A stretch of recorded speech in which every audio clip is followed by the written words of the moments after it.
is to be always ready to die, to have my circumstance in order, my relationships, and my life's work. And they all are. 2, although I would like to organize my photos a little bit better. But in the end, who gives a damn about photos? Really? You know, they're keepsakes on a sinking ship.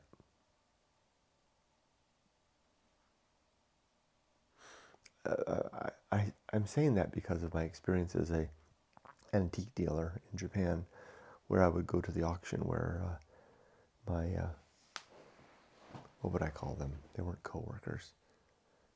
My colleagues, yeah.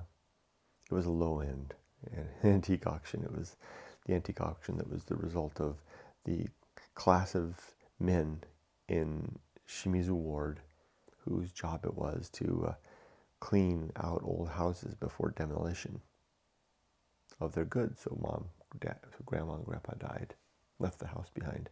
Nobody wants it. So, or they're going to sell the land, and the family will, and they just leave everything in there. The kids don't even come back to take the furniture out. Instead, they hire someone to do that for them, to come and relieve the house of its goods before the what is it called? The excavator comes with a claw and claws the house to pieces. So they would bring those things back to these group of clustered shipping containers about a mile above the harbor there in Shimizu, near the hospital, an empty plot of land below the hills. And on the 23rd of every month, starting about 6 p.m., we would all gather, and we would have an auction. It was a very interesting place. They would bring the stuff forward on trays across, and I would stand in the back and go in, 1000 yen. I was a very low bid person. If it went above 5,000 yen, I let somebody else bid. I didn't get any good stuff, really. Anyway, I was always counted on to buy the photos because there would always be a box of photos in there somewhere or two. You know, it seemed like every house had a box of photos. Every life had its collection of mementos, pictures from the past. And no one there wanted those things. But the silly gaijin in the back, 500 yen, 300 yen. I remember the master, the Masaji-san. He used to tease Masaji. That's not what it means. He used to tease me that, he didn't tease me. He knew I teased them about the Masaji. He teased himself. It was his son that did that, actually. His grown son. Anyway, I could be counted on. If they had a box of photos that no one was bidding on, the master would look for the foreign face, kind of with a look on his face, and I never wanted to insult. I'd want to say 100 yen, $1. So I would say, go 100 yen, with ambition. $5. Go 100 yen kato, and they just put it. I'd come home with a big box full of photos. You'd sort through those, and there'd be recent, relatively recent, within 20 years, old, 40, 50 years, and maybe even a couple of photos from the early part of the 20th century. Kimono-clad people, and maybe even some World War II photos. I remember one time getting a batch of very scary photos from the war. I mean, decapitated heads, all lined up. There were some astonishing photos in there, in fact. So, what did that teach me? That taught me that in the end, all the photos are doomed. All it takes is one generation of disinterest, and our memories are lost. One heir who doesn't care. And that's the end of the family line of photos. Now, of course, photography's only been around so long that we can't keep that experiment up for so long, but I'm pretty sure that's the weak link, right? I mean, we cherish the photos and we pass them along to the next generation. They get a box of photos and they might Hey, there's mom, there's dad, there's some photos of me when I was a baby, and then there's some older people that maybe that's mom and dad's grandpa, I don't know, grandma, I don't know.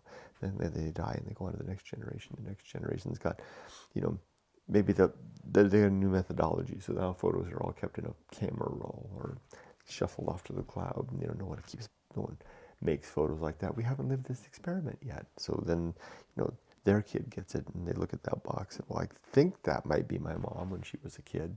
I don't know who all these other people are. Go one more down the line. I don't know anybody in there. Yeah, they're supposed to be my relatives. I don't know any of these places.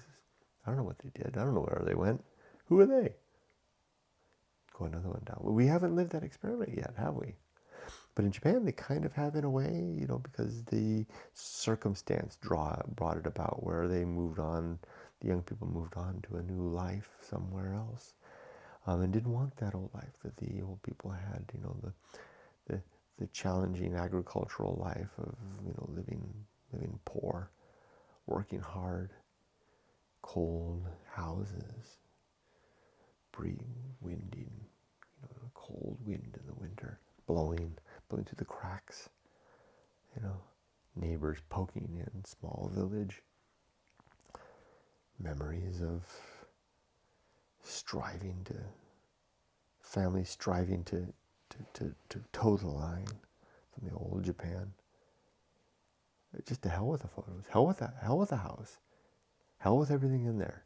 Just, isn't there a company that comes and takes all that crap away, and who cares what they do with it? Maybe an incinerator somewhere. Find someone else who gives a damn. That was me. I was the someone else who contrived to give a damn. Go ahead. I'll take them.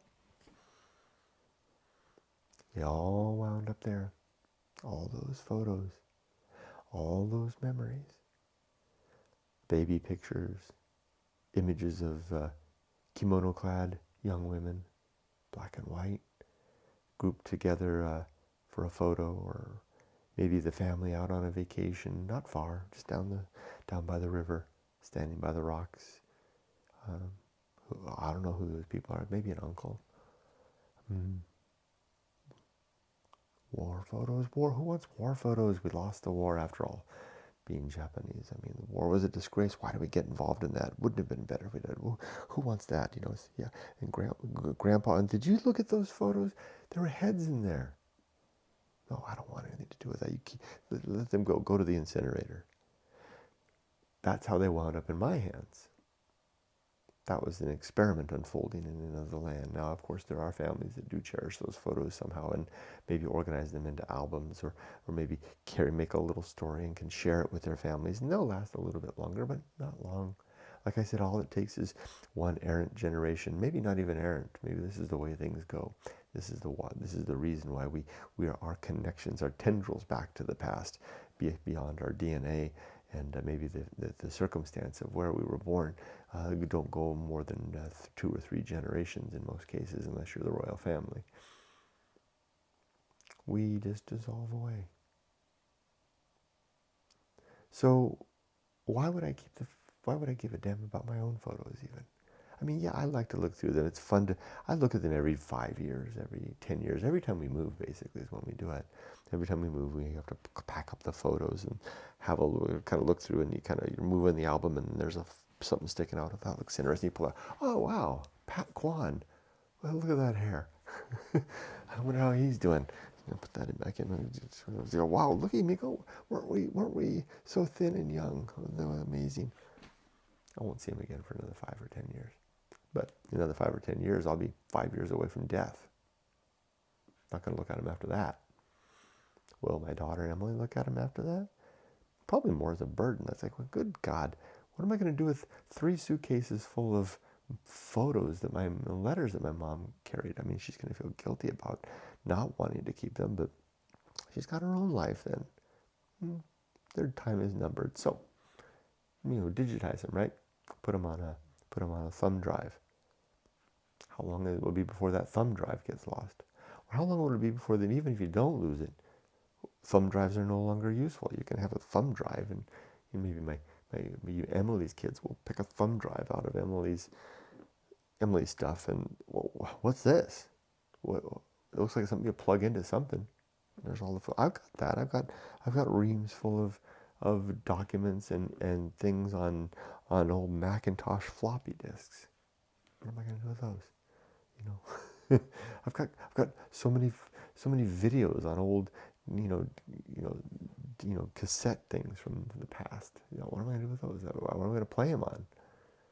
So okay, well I'll just put them in the cloud. You know, they'll be safe off there in the Google Cloud. Is someone going to remember your password? Is someone going to even remember that they're there? At least an old box of photos in the attic will get discovered after a generation when someone moves out of the house and start going through. And what's this?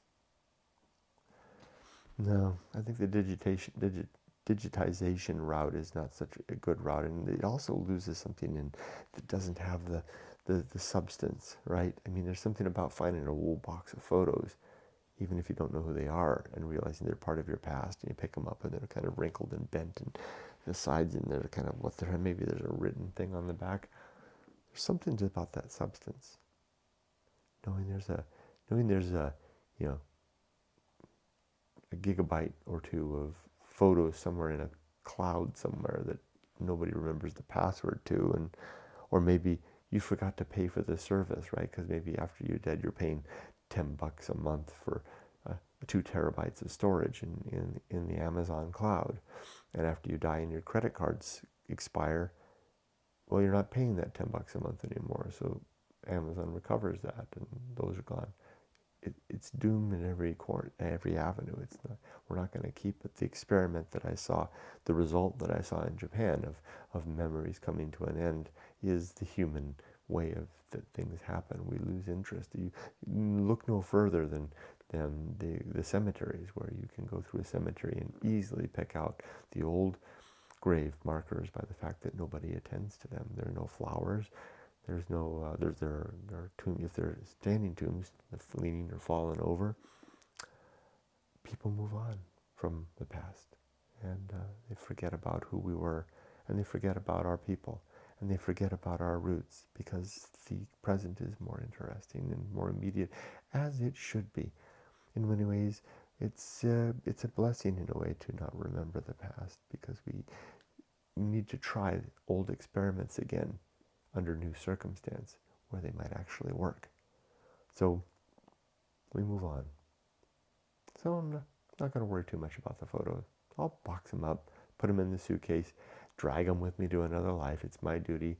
It's like a snail carrying their carapace shell around for the course of their life. But when I'm dead, I'll leave those suitcases like a hollow snail shell on the sand, and maybe a hermit crab can come along if it's, or whatever, at the beach or something. A hermit crab find some use for it, or maybe it'll just dissolve away and become calcium littering the sand. Likewise, my photos, whatever happens to them, I don't really care, because those who remain will have their own memories and their own immediate past to attend to and to make their own. I'll let it go. I'll let the photos go.